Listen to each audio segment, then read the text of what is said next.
That's too much. Thank you, guys. Well, you know, you all that. Oh, you all stop that. it. Stop it. Now, Too much. Way so too much. we've been talking about comics in particular in the news these days. And as you know, Bill Maher has been taking some heat, as has Kathy Griffin. Yes. What's your take? Are comics doing what they've always done and just recognizing consequences, or is there something different happening? Well, I think that, I mean, with anything comes change. And I think the times are different now. And as a comedian, you have to understand and respect that. You know, if you put yourself in a position to be viewed in a negative way from the public, with social media being the way that it is, if it's negative, it's going to spread. You know, viral equals virus at a certain degree. So, you know, I think you have to use better judgment. There's things as a comedian that I know I can't say because of my platform. So if you have a huge platform and you say certain things on that platform, it's going to be seen by so many. So when you look at Kathy Griffin and you look at Bill Maher from what they've done, you know, you're just looking at comics being comics. We always take risks, but you know, sometimes it can be distasteful. And do you think they should lose their jobs for it, though? I mean, there's a lot of that going around. I mean, well, you know, I won't personally speak on anybody's, you know, position in life with their job. I'm not in place to do that. I won't throw any negativity that way, but I will say that certain things can just not be tasteful. I think Kathy Griffin, I get that it was a joke. It wasn't received well. You apologize. You just step away from it. Whatever happens after that, it happens. Bill Maher, I don't think Bill Maher is a racist, but you know the consequences of using the word, and you know how many people view into your show. It was stupid. Why do comedians have to be more politically correct than the President of the United States? Well, I don't think they do. I don't think they do in any way, shape, or form. I mean, look, we live in a country where freedom of speech is what we stand for. But at the same time, our country has several different individuals who have several different opinions. Everything isn't going to go over well. I want to talk to you about you.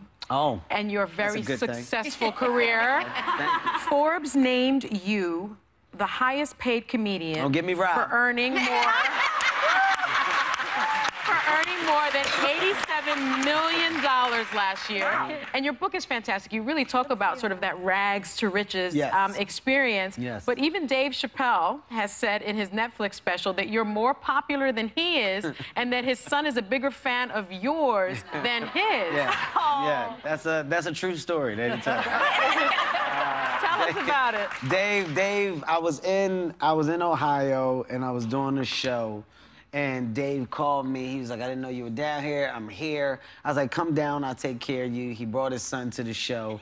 And you know, Dave didn't see my show. He saw me perform like when I was working on material, but he never saw the production behind my show. Like my show's a show. So he came and he saw the opening. He saw me shoot out from the bottom of the stage and fireworks and explosions. So his son came back afterwards and his son was blown away. And I was like, come in, eat. And they ate. And his son, he was talking about something because his son was eating so fast.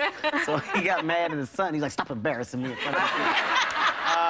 And I ended up giving his son, they gave me like a bunch of paraphernalia from the school, from the area, and it had my name on the back. And I gave it to his son. And I was like, if your dad ever make you mad, just walk around the house with that jersey on.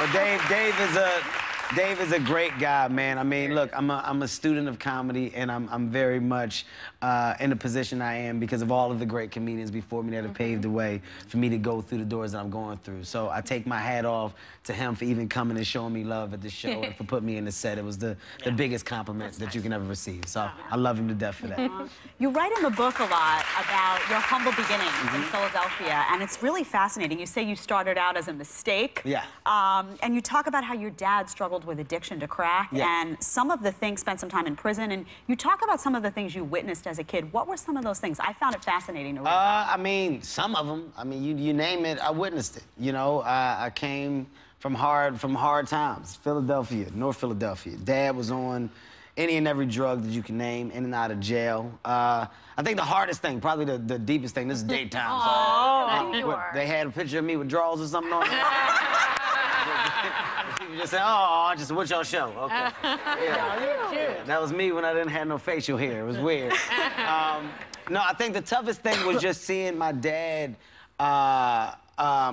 when drugs really had that effect on his life. Like when you visibly see the change in the person and you're at an age to go, oh, wait, this is something else, you know, and you're young enough, but you're old enough to go, something isn't right, and nobody wants to talk to you or tell you because of your age. They're trying to protect you, so you end up putting the pieces to the puzzle together yourself. And, you know, where I lived, people that dealt drugs were dealing drugs to my dad. So ultimately, I became the butt of a joke without knowing that the joke was my dad. It was like, oh, your dad coming back? You know we've been giving your dad stuff. Not my dad. No way. Y'all been giving my dad stuff. And then eventually I see, and I'm like, oh my God, I haven't seen my dad in X, Y, and Z, but here it is. My dad has been reoccurring and currently visiting these places without me know. So when you're a child and you see it, it's like, damn, that's the biggest punch that you can take. But you dealt with all of that with humor. Oh, well, you have no choice. I mean, for me, you got different roads that you can take. You can make it right, you can make it left. Yeah.